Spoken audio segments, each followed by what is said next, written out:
Onc Live Insights is a video editorial program produced by Onc Live.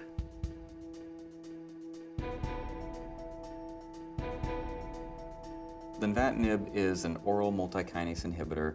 It hits various targets, predominantly the FGF receptors, the VEGF receptors, as well as PDGFR alpha, RET, and others.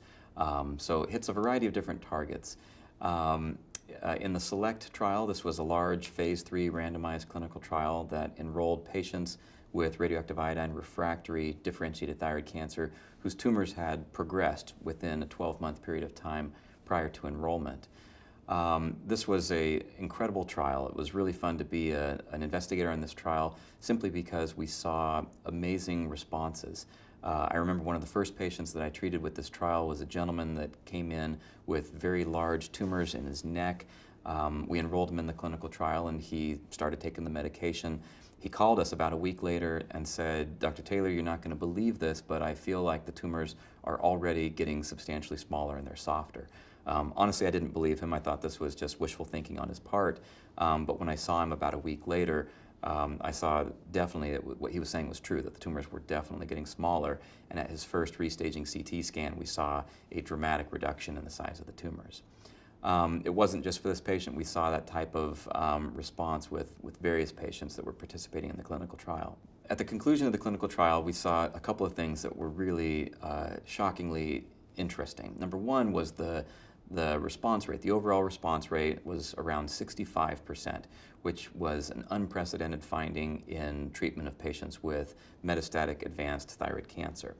The other finding was a dramatic improvement in progression-free survival compared to placebo. The median progression-free survival was 18.3 months compared to a little over 3 months in the placebo arm.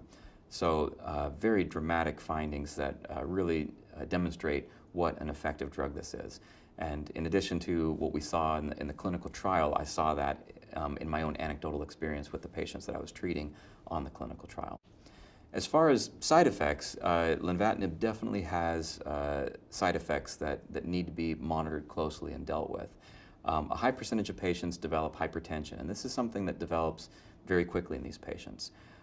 As such, we recommend that our patients have a blood pressure cuff that they can monitor their blood pressure at home, and we encourage them to start monitoring their blood pressure within the first week of starting on this medication.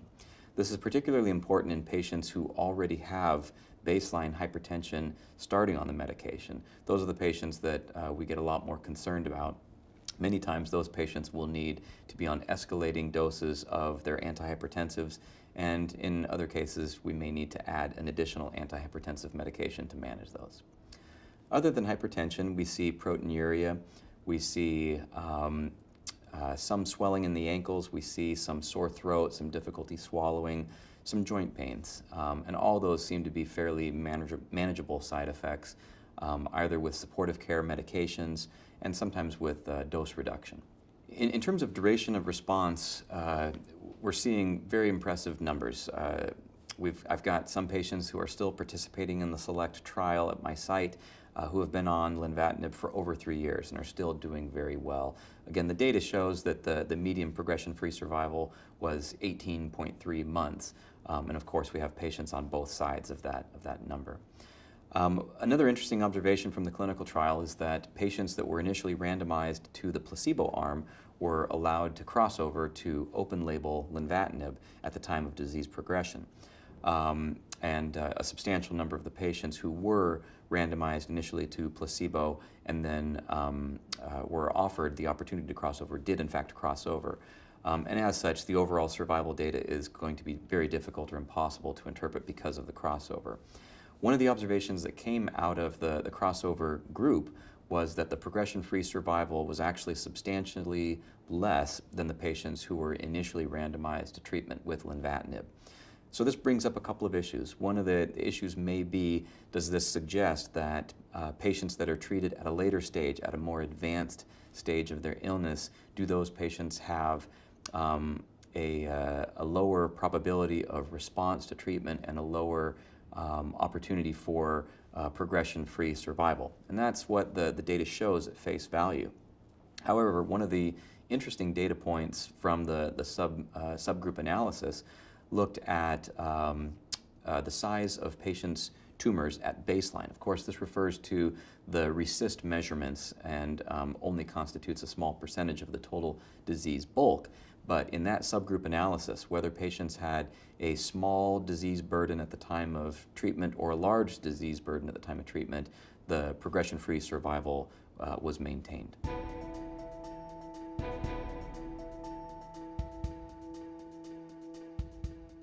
One of the interesting aspects of the Lenvatinib trial was sort of how rapidly the patients progressed, whether they were on the placebo trial, the placebo arm in particular. These were clearly rapidly progressive thyroid cancer patients, and the drug really did a good job at slowing them down. One of the questions the trial raised was, how soon should we start these drugs? I think it's clear when I first started doing this 8 or 10 years ago, I waited too long. The patients were too sick. And I was waiting too far down the pike to give them that. So I clearly have moved sooner.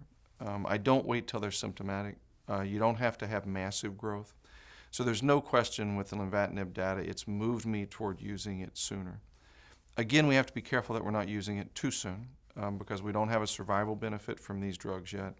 And we have to be certain that the progression-free survival that we're going to get is going to be beneficial to that individual patient.